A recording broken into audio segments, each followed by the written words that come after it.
Well, ladies and gentlemen, welcome to the next video on the Practical Weapons channel. This was a promised comparison between the two collimating optical sights. Why am I not saying red dot? Well, let's take a look. That is maybe because this is not a red dot, this is a green dot.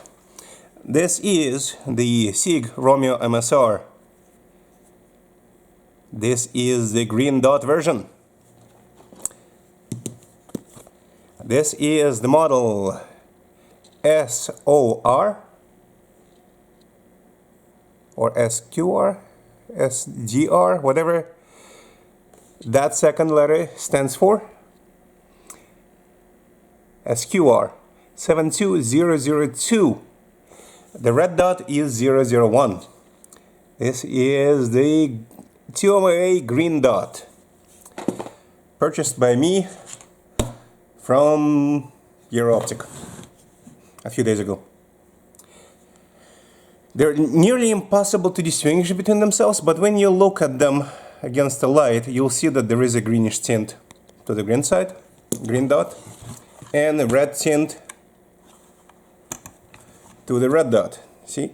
If you look at them slightly at the corner, you see that there's a green. And of course, when you turn them on, you'll get different color dot.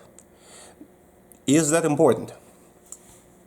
With the same price, I find personally that the green dot for me is more visible, easier to see in the bright daylight at a lower power than the red dot. As an example, and this is a comparison video, all other specs being the same, let's turn this thing on.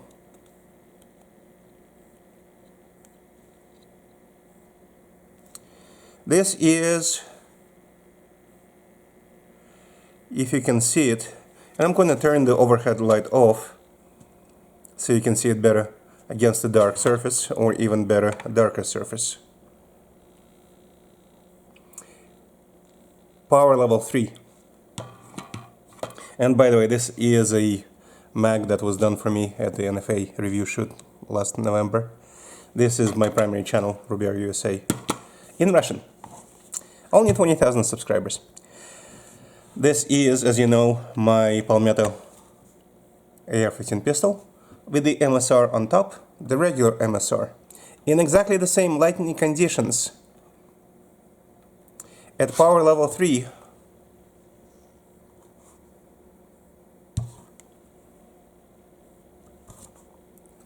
I'm actually very hard pressed to see the dot.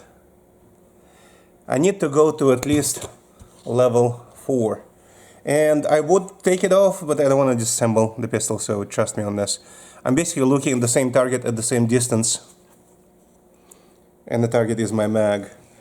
And I can see at brightness level 4,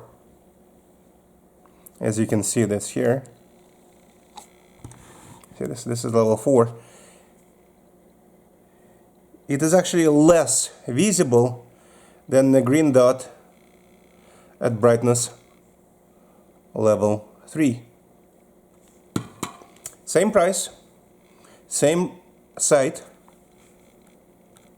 one slightly more used, obviously, the red dot one. Same type of batteries. By the way, note, when I got the set from Optic, the factory provided battery was dead. So I had to replace the batteries almost immediately. So make sure you have the 1632 batteries in stock, because never know what's going to happen. And 2MA dot, very, very functional with a new battery. It goes very, very bright. Honestly, I don't know what you need the brightness level on a green dot that high. Maybe completely outside, shooting against the sun almost, or something that is an extremely bright position and the light is against you. This is where the green dot would be useful. red dot, the one right here, right now at brightness level 4, and I specifically looked at the site, you couldn't see me. I can see that there is a dot on.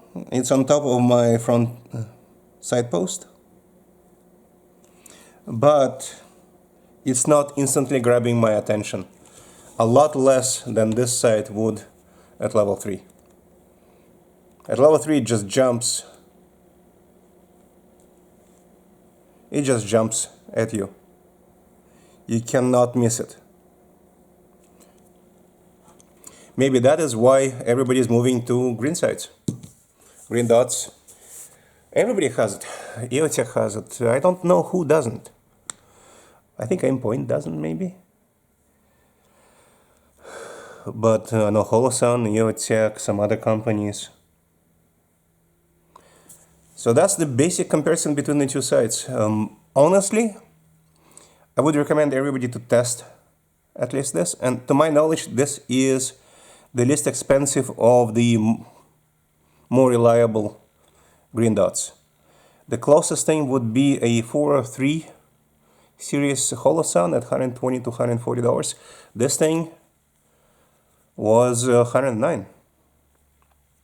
And again, it actually ended up being cheaper than the ROMEO-5, but more expensive than the on-sale ROMEO-MSR red dot, which I was able to get at $89, $20 more for the green.